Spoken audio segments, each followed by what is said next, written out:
नमस्कार, मैं खुशी और आप देख रहे हैं यूपी न्यूज 24।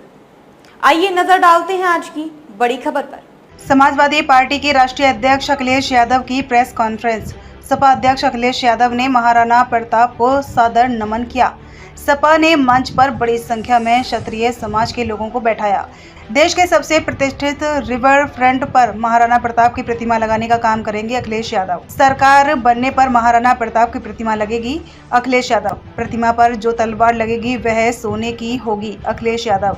सरकार महाराणा प्रताप जी की जयंती पर छुट्टी 2 दिन की करे। अखिलेश यादव। हमें अपनी देश की बहादुर सेना पर गर्व है। अखिलेश यादव। हम सब देश के साथ है। अखिलेश यादव। संकट का समय समझदारी की और भी अधिक मांग करता है। अखिलेश यादव। सभी देशवासियों से अपील है कि किसी भी अपुष्ट समाचार और सूचना पर न तो विश्वास करें। अखिलेश यादव। न ही आगे प्रचारित और प्रसारित करें। अखिलेश यादव। ऐसे समाचार देश के दुश्मनों के द्वारा फैलाए गए झूठ भी हो सकते हैं। अखिलेश यादव। मतलब ये दुश्मन की चाल या साजिश भी हो सकती है। अखिलेश यादव। किसी भी बहकावे या भड़कावे में ना आए। अखिलेश यादव। अपने अपने स्तर पर जिम्मेदाराना व्यवहार करें, स्वयं शांत रहें और दूसरों को भी शांति से रहने के लिए प्रेरित करें। अखिलेश यादव। आपदा के इस समय में एकजुटता दिखाएं। अखिलेश यादव। पूर्व मंत्री अरविंद सिंह गोप जी का उनके साथ बड़ी संख्या में सभी समाजवादी पार्टी से जुड़े समाजवादी साथियों का बहुत बहुत धन्यवाद और आभार प्रकट करना चाहता हूं। मैं आपके माध्यम से और मीडिया के माध्यम से आज महाराणा प्रताप जयंती के शुभ अवसर पर पूरे प्रदेश और देशवासियों को बहुत बहुत बधाई और बहुत बहुत शुभकामनाएं देना चाहता हूं। महाराणा प्रताप जयंती हर वर्ष इसी तरह मनाई जाती है। जहां कहीं भी हम लोग कार्यक्रम में होते हैं या आज के समय पे जो सोशल मीडिया का प्लेटफॉर्म है उसके माध्यम से भी हम लोग शुभकामनाएं और बधाई और लोगों से जुड़ने का प्रयास करते हैं। महाराणा प्रताप जी के बारे में कोई ऐसा नहीं होगा जो नहीं जानता होगा। वो हमेशा हमें और आपको प्रेरणा देते रहे हैं। त्याग, बलिदान, वीरता का, शौर्य का। हमारे देश के समाज में अगर सबसे ज्यादा प्रेरणा कोई दे रहा है तो महाराणा प्रताप जी से हम लोगों को प्रेरणा मिलती है। न केवल इस पीढ़ी को और आने वाली पीढ़ियों को भी इसी तरीके से प्रेरणा देते रहेंगे। जहां तक महाराणा प्रताप जयंती के शुभ अवसर पर सम्मान में हम लोगों ने 1 दिन का अवकाश दिया था, जयंती के अवसर पर छुट्टी की थी। आज हमारी मांग है सरकार से कि जब हम आप सब मिलकर के उनका शौर्य, उनका बहादुरी, उनका साहस, उनका बलिदान, त्याग याद कर रहे हैं तो कम से कम भविष्य में 2 दिन की छुट्टी जरूर की जाए, जिससे 1 दिन तैयारी हो सके और दूसरे दिन हम लोग बहुत खुशी और बहुत उत्साह के साथ मना सकें। हालांकि चौराहे पर और जगह उनके सम्मान में प्रतिमा लगी है। जो लोग वहां से निकलते होंगे, जाते होंगे तो हमेशा प्रेरणा लेकर के और इंस्पायर होकर के जाते होंगे।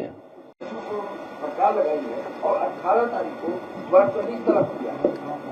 सुप्रीम कोर्ट में उसकी नियुक्ति का मामला था जो उसने नौकरियां खाली हैं, वो अभी भी कोर्ट के ऑर्डर के बाद भी सरकार ने नहीं दी। मैंने वो केस फॉलो नहीं किया है,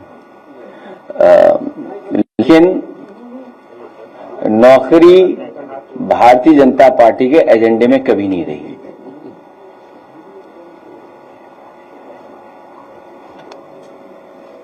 अखिलेश जी, एक क्वेश्चन हमारी तरफ से गोप जी बोल रहे थे कि जब समाजवादी पार्टी सरकार बनी थी तो कई कैबिनेट मंत्री, कई राजमंत्री थे, बहुतायत में शक्तियों का बोलबाला था। जब करड़ी सेना रामजी लाल सुमन के ऊपर हमला कर रही थी तो हमें लगता है प्रदेश में आपके कितने सम्मानित नेता है उन्होंने उनका विरोध किया, और नहीं विरोध किया तो क्यों? वो सेना टेम्परेरी थी, ये सेना असली है। और एक मिनट आप लोग नारे मत लगाना। और मैंने आपसे महत्वपूर्ण जानकारी दी।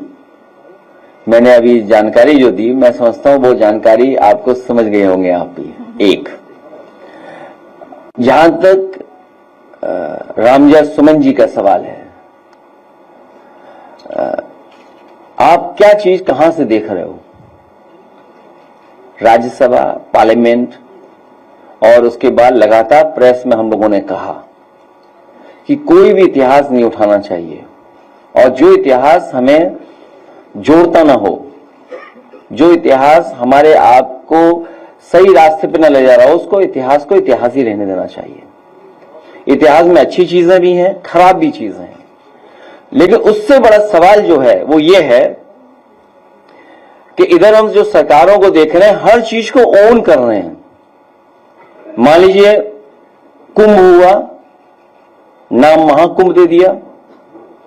सबसे पहले महादानी सम्राट हर्षवर्धन ने शुरू किया, जो डॉक्यूमेंट हिस्ट्री है, लेकिन सरकार ने कभी उनका नाम नहीं लिया।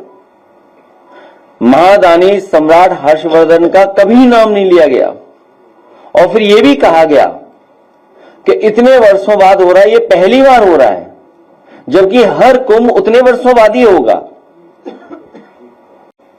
और दूसरों के लिए मेला दे रहे हैं, सब मेला मेला करे दे रहे हैं। अखबार पढ़िएगा ध्यान से, कुछ है मामला, शायद कुछ लोग जान गए होंगे। जिस तरह से एयर स्ट्राइक को लेकर के नोएडा में बैठा मीडिया जो है वीडियो दिखा रहा है, और हर 10 मिनट को पता चल रहा है कि ये फेक है। आपने भी कल एक ट्वीट किया है कि अब कुछ ये दोबारा अरविंद जी दोबारा पढ़ दो इनके लिए, और गाइडलाइन मेरे पास नहीं है, गाइडलाइन आप दोबारा पढ़ के आइए। एडवाइजरी, सॉरी, एडवाइजरी आपके लिए भी जारी है। और अगर एडवाइजरी कोई नहीं मान रहा है, तो जिन्होंने एडवाइजरी इशू की है उनकी जिम्मेदारी है कि कार्रवाई करें। हम तो एडवाइजरी मान रहे हैं, हम तो वो सवाल भी नहीं पूछ रहे कि एलओआई क्यों इशू हो गया इस दौरान, कितना बड़ा महत्वपूर्ण फैसला हुआ है। एज ए पॉलिटिकल पार्टी मेरी जिम्मेदारी है, as a in a democratic country हमारी जिम्मेदारी बनती है, इसलिए मैं सवाल पूछ रहा हूं, या ये सवाल मैं आपके सामने ला रहा हूं। अगर मैं पॉलिटिक्स में नहीं होता तो शायद नहीं सवाल पूछता, तो हम भी एडवाइजरी मान करके घर में बैठे होते। लेकिन आप बंकर अंकर खुदवा लेना।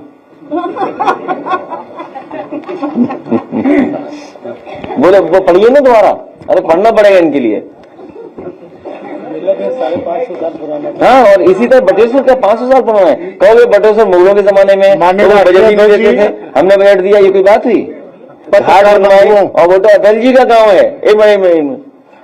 सोचिए, भारतीय जनता पार्टी को अटल बिहारी वाजपेयी जी के नाम पर लोक भवन कर दिया, हमें कोई दिक्कत नहीं, वहां प्रतिमा लगी उनकी, स्टेडियम कर दिया जहां आज मैच होगा।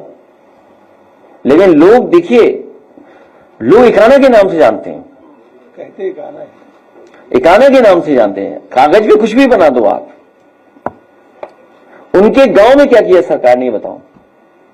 हम आपको भरोसा दिलाते हैं, ये जो यूनिवर्सिटी बनी है ये हम लोग लेकर के चले जाएंगे वहीं पर उनके गांव में। और उनके मेले लगता था वहां, 500 साल पुराना वो भी मेला है बटेश्वर, गूगल करके देखिए।